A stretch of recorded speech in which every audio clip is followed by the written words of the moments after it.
Mutfağı YouTube kanalımıza hoş geldiniz. Arkadaşlar merhaba, kanalıma hoş geldiniz. Kanalımıza dedim abicim, bak hep bencillik bunlar. Kanalımız bizim kanalımız, biz yarattık ama yıkmadan geliyoruz. Kanalıma hoş geldiniz. Şimdi Arda'cığım, Efendim canım. Mart'ın ortasından beri maşallah Heh.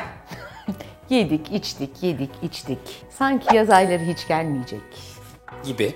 O ince elbiseler hiç giyilmeyecekmiş gibi. Börek, kek. Sen de çok acımasız tarifler verdin. Kebap falan. Biraz.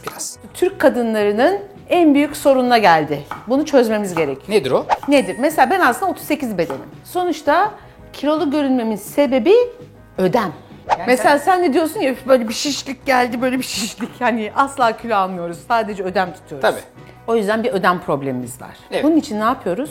Detoks suyu. Şimdi detoks suyu içmek çok havalı bir şey. Ama bunu evde yapmak daha havalı. Gidip marketlerden hazır... Bir şey soracağım. Hazır yapacağız. markette detoks suyu satılıyor mu? Satılıyor tabii. Gerçekten mi? Halbuki bildiğin neye ihtiyacımız var? Bildiğin salatalık, Salatalık, yeşillik bol, elma, bu ne? Limon, limon. zencefil. En pahalı şey bu değil mi? Herhalde Zencefil. ama bir lokmacık koyuyorsun.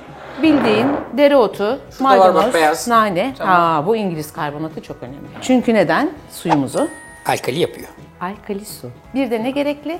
Havalı bir şişe. Evet. Şimdi o havalı şişenin ne olduğunu biliyor musun? Biliyorum. Bundan biraz da suyu buna boşaltalım. Evet. İçerisine Hayır, hazırlık önce yapalım. şey yapalım. Ne yapıyorsun? Suyu aç kapağını, suyu şey. Yok, onu öyle kapatmayacaksın. Sen kapat onu. Şimdi dök bakalım. Böyle mi dökeyim? Böyle dök. Kapağı fırlamasın. Hay. Peki ne taraftan dökeceğini nereden biliyorsun? Bilmiyorum, sen dök dedin, öyle döküyorum. Bravo. Şimdi öbür tarafını çevir, dök. Böyle mi? Ha. Yani gördüğün gibi ne tarafından dökersen dök, her şekilde gayet güzel dökülebiliyor. Bir şey söyleyeceğim. Bir şey söyleyeceğim. Bu Zest serisine Arda bayılıyor. Evet, en sevdiğim serilerden bir Paşa tanesi. Bahçe Zest. Buyurun, neden seviyorsunuz bunu?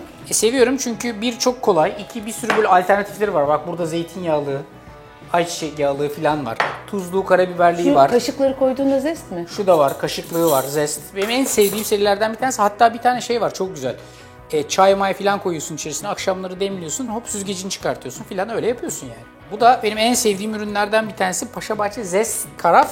Görsel güzel şeyler hazırlamak istersen son derece faydalı bir arkadaş. Paşa Bahçe bizim çok uzun yıllardır yol arkadaşımız. Zaten herkes biliyor. Ürünleri bütün dünyada kullanıyor. Çok gurur duyduğumuz bir marka. Ama cam hakikaten sağlık. Evet. Bak şimdi ben evde mesela çok su içiyorum. Bir cam şişede suyum var. Bir de böyle sert plastik, normal aldığımız pet şişe gibi değil de daha sertler var ya. Onlar da var.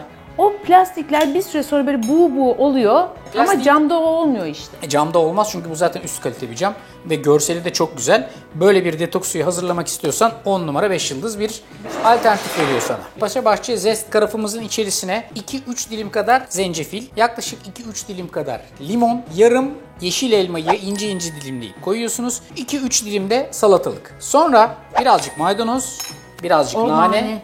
dereotu koyacaksın. Bu yeşilliklerin hepsi vücuttaki ödemi atmak için alkali suya ekstra bir katkı ve güç verecek. Birazcık da böyle içerisinde bekleteceksiniz. Ondan sonra da isterseniz masanızın üstünde, isterseniz buzdolabında, isterseniz yemek sofrasında bu suyu afiyetle içeceksiniz. Özlem Hanım Bir gibi de bir şey ödem sorunlarınız kalmayacak. Senin de hep ödemin var. Filinta gibi. Ya bırak bütün çekim. Şimdi giymişsin önlüğü. Filinta Kamufle gibi. ediyor. Çıkartayım önlüğü. Filinta gibi. Bir anda ödem tutmuş olacak. Bir şey söyleyeceğim bak, bunlar Hadi. bir de neden iyi biliyor musun? Mesela benim annem hiç su içemez. Ama böyle olunca sanki bu su değilmiş de böyle lezzetli bir içecekmiş gibi geliyor ona. Tabii. Hele yazın çok su kaybı oluyor. Onu mutlaka yerine koymak gerekiyor. Su sağlık, cam sağlık. Bir de böyle Ha tabii canım, mesela bak istersen böyle limonatalarını falan da direkt olarak bu Zest Karaf'ın içerisinde servis yapabilirsin. Arda'nın mutfağını seyredip bol bol yediğiniz günlerden sonra Arda'nın mutfağını seyredip bol bol zayıflayacağınız, ödem atacağınız günlere diyorum. Ay kıyamam, servis mi yapıyorsun? Evet. Havalı bardak, bunları çok beğeniyorum. Havalı. Hangisi senin, hangisi benim? Bu ince uzun benim. Bu tombalak senin olsun. Çok güzel. Al hadi peki öyle olsun. Psikolojik bak. Al hadi peki öyle olsun. İçerisinde Servis de birazcık yapıyorum. şunlardan. Yap. Berşan, sen içersin bunlardan. Ay. Ya. Arkadaşlar şu anda söyleyemediğim birçok şeyi siz de benim yerime söyleyebilirsiniz bu videoyu seyrederken Berşan'ın için. Hadi o zaman. O ne? Ay kırmızı benim.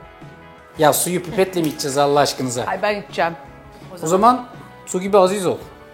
Afiyet olsun. Su için bol bol. Bak nasıl içiyorum, bu kadar kaba bir içiş. Halbuki bak.